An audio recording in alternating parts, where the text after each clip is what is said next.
नमस्कार। आज हम चर्चा करेंगे राष्ट्रपति की शक्तियाँ। पिछले वीडियो में हमने राष्ट्रपति की शक्तियों के बारे में चर्चा की थी। मोटे तौर पर राष्ट्रपति की शक्तियों को दो भागों में बांटा जाता है, सामान्यकालीन शक्तियाँ और आपातकालीन शक्तियाँ।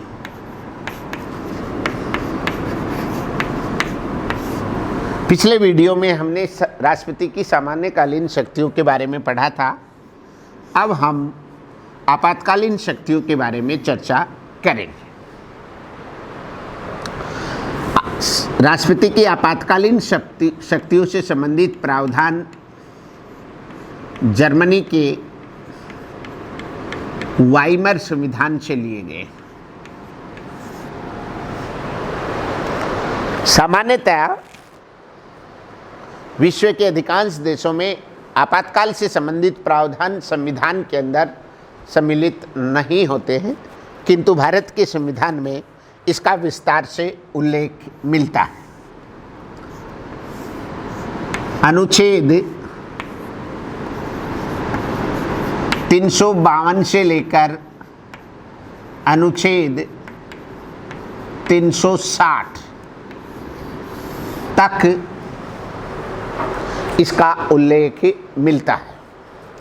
मोटे तौर पर राष्ट्रपति को 3 प्रकार की आपातकालीन शक्तियां हैं। नंबर 1, राष्ट्रीय आपात। नंबर 2, संवैधानिक तंत्र की विफलता। संवैधानिक तंत्र की विफलता। और नंबर 3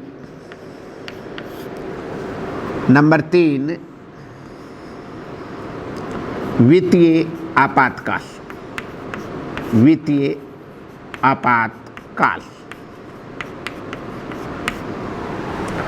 अब हम चर्चा करते हैं सर्वप्रथम राष्ट्रीय आपात। राष्ट्रीय आपात की उद्घोषणा कब होती है, कौन करता है, कितने दिन लागू हो सकती है, उसके पश्चात कितने दिन के भीतर संसद द्वारा उसका अनुमोदन आवश्यक है। तो नंबर 1, राष्ट्रीय आपात। राष्ट्रीय आपात। राष्ट्रीय आपात से संबंधित प्रावधान अनुच्छेद 352 में। संविधान लागू होने के समय राष्ट्रीय आपातकाल बाह्य आक्रमण,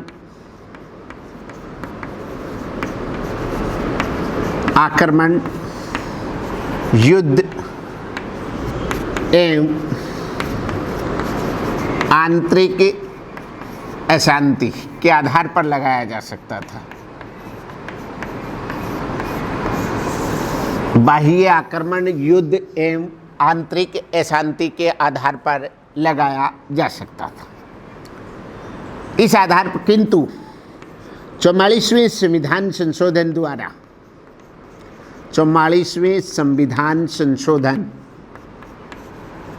1978 द्वारा इसमें संशोधन एवं परिवर्तन किया गया और आंतरिक अशांति के नाम पर सशस्त्र विद्रोह शब्द जोड़ा गया। जब एक बार राष्ट्रपति राष्ट्रीय आपात की उद्घोषणा कर देता है, उसके पश्चात राष्ट्रीय आपात की उद्घोषणा 1 माह तक प्रभावी रहेगी। अब यदि इस आपात की उद्घोषणा को 1 माह से अधिक समय के लिए रखना है तो संसद द्वारा इसका अनुमोदन आवश्यक है। संसद द्वारा अनुमोदन आवश्यक। अब प्रश्न उठता है कि जब संसद ने अनुमोदन कर दिया तो ये उद्घोषणा कितने दिन तक प्रभावी रह सकती है। तो ऐसी उद्घोषणा संसद एक बार अनुमोदन करेगी तो कितने दिन के लिए रहेगी? 6 माह के लिए। किंतु यदि 6 माह के बाद फिर ज़रूरत पड़े तो क्या है, तो फिर संसद द्वारा पुनः अनुमोदन किया जाएगा। ऐसा अनुमोदन कितनी बार कर सकती है संसद? बार बार कर सकती है। इसका मतलब राष्ट्रीय आपातकाल प्रति 6 माह के अनुमोदन के पश्चात अनंत काल तक लागू रखा जा सकता है। अनंत काल तक लागू रखा जा सकता है। जब राष्ट्रीय आपातकाल लागू हो जाता है तो उसका प्रभाव क्या होता है? उसका प्रभाव यह होता है, राज्य विधायिका की समस्त शक्तियाँ राष्ट्रपति में निहित हो जाती हैं। मौलिक अधिकारों का निलंबन हो जाता है। लेकिन अनुच्छेद 20 और 21 इसका अपवाद है। आपातकाल के दौरान भी अनुच्छेद 20 और 21 का निलंबन नहीं किया जा सकता। अब तक कुल कितनी बार राष्ट्रीय आपातकाल लग चुका है? अब तक कुल 3 बार राष्ट्रीय आपात लग चुका है। नंबर 1, 1962 भारत पर चीन द्वारा आक्रमण किया गया, चीन आक्रमण के समय। दूसरी बार 1971 पाकिस्तान द्वारा आक्रमण किया गया। तीसरी बार 1975, ये ध्यान देने की बात है, तीसरी बार जो आपातकाल लगा वो आंतरिक अशांति के आधार पर लगा था। क्या लगा था? आंतरिक अशांति पर। भारतीय लोकतंत्र पर इसे कलंक माना जाता है, भारतीय लोकतंत्र का काला अध्याय माना जाता है ये आपातकाल। इसलिए 44वें संविधान संशोधन द्वारा इसमें संशोधन किया गया। क्या? आंतरिक अशांति के नाम पर अब राष्ट्रीय आपात नहीं लगाया जा सकता जब तक सशस्त्र विद्रोह नहीं हो जाता है। इसके साथ ही एक और प्रोविज़न जोड़ा गया, वो क्या कि राष्ट्रपति राष्ट्रीय आपातकाल की उद्घोषणा मंत्रिपरिषद नहीं, किसकी? मंत्रिमंडल की। और सिफारिश कैसी? लिखित सिफारिश, यानी मंत्रिमंडल की। अब जो राष्ट्रीय आपात है वो मंत्रिमंडल की लिखित सिफारिश पर ही लगाया जा सकता है, अन्यथा नहीं लगाया जा सकता। इस प्रकार से ये राष्ट्रीय आपात से संबंधित प्रावधान है। अब नंबर 2, संवैधानिक तंत्र की विफलता। संवैधानिक तंत्र की विफलता को राष्ट्रपति शासन के नाम से भी जाना जाता है। जम्मू कश्मीर राज्य में यह राज्यपाल शासन कहलाता था, किंतु अब जम्मू कश्मीर में भी यह राष्ट्रपति शासन के नाम से जाना जाएगा। संवैधानिक तंत्र की विफलता, संवैधानिक तंत्र की विफलता।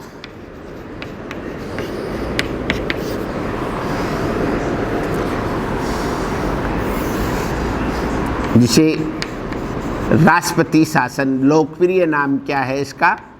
राष्ट्रपति शासन। जब किसी राज्य का राज्यपाल राष्ट्रपति को ये सलाह दे कि अमुक राज्य का प्रशासन जो है वो संविधान के उपबंधों के अनुसार नहीं संचालित हो रहा है, अर्थात संवैधानिक तंत्र विफल हो चुका है, तो राज्यपाल की सिफारिश, अन्यथा जरूरी नहीं है राज्यपाल की सिफारिश, अन्यथा भी राष्ट्रपति किसी राज्य में संवैधानिक तंत्र की विफलता की घोषणा कर सकता है। जब राष्ट्रपति एक बार संवैधानिक तंत्र की विफलता की उद्घोषणा कर देता है तो ऐसी उद्घोषणा 2 माह तक जारी रह सकती है। कितने दिन तक?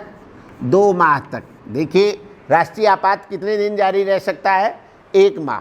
लेकिन संवैधानिक तंत्र की विफलता की घोषणा कितने माह तक? 2 माह तक। 2 माह तक बाद क्या होगा? संसद द्वारा अनुमोदन आवश्यक है। संसद द्वारा उसका अनुमोदन किया जाता है तो क्या होगा? संसद द्वारा अनुमोदन होने पर इसकी वैलिडिटी और कितनी बढ़ जाती है? 6 माह तक। यदि 6 माह के बाद भी जारी रखना है तो पुनः संसद का अनुमोदन आवश्यक है। पुनः अनुमोदन करने पर कितने? 6 माह। 2 बार यानी 1 वर्ष तक संवैधानिक तंत्र की विफलता अर्थात राष्ट्रपति शासन लागू होने पर 1 साल के बाद केवल 2 परिस्थितियों में उसे एक्सटेंड किया जा सकता है। क्या? केवल 2 परिस्थितियों में। नंबर वन, चुनाव आयोग ये कह दे कि विद्यमान परिस्थितियों में निर्वाचन करवाया जाना संभव नहीं है, या फिर राष्ट्रीय आपात लागू हो तो ही 1 साल से अधिक समय तक राष्ट्रपति शासन लगाया जा सकता है। इन 2 कंडीशन में संसद का पुनः अनुमोदन आवश्यक है। पुनः अनुमोदन से ये कार्यकाल 6 माह तक और बढ़ जाता है, किंतु अंतिम अधिकतम अवधि क्या है? ऐसी परिस्थितियों में भी 3 वर्ष के पश्चात, ऐसी परिस्थितियों में भी 3 वर्ष के पश्चात इसे एक्सटेंड नहीं किया जा सकता। इस अधिकतम राष्ट्रपति शासन की अवधि 3 वर्ष है, किंतु इसका भी अपवाद है। यानी पंजाब के अंदर 3 वर्ष से अधिक समय तक लगातार राष्ट्रपति शासन लागू रहा। जब राष्ट्रपति शासन की उद्घोषणा हो जाती है तो राज्य विधायिका के सारे पावर संघीय विधायिका में ट्रांसफ़र हो जाते हैं। ध्यान देने की बात यह है, हाई कोर्ट की शक्तियों पर कोई प्रभाव नहीं पड़ता है। क्यों? भारत में जुडिशरी इंडिपेंडेंट है और वो इंटीग्रल सिस्टम के अंदर है, तो हाई कोर्ट की शक्तियों पर राष्ट्रपति शासन के दौरान किसी प्रकार का कोई प्रभाव नहीं पड़ता है। अब हम बातें हैं आगे वित्तीय आपात।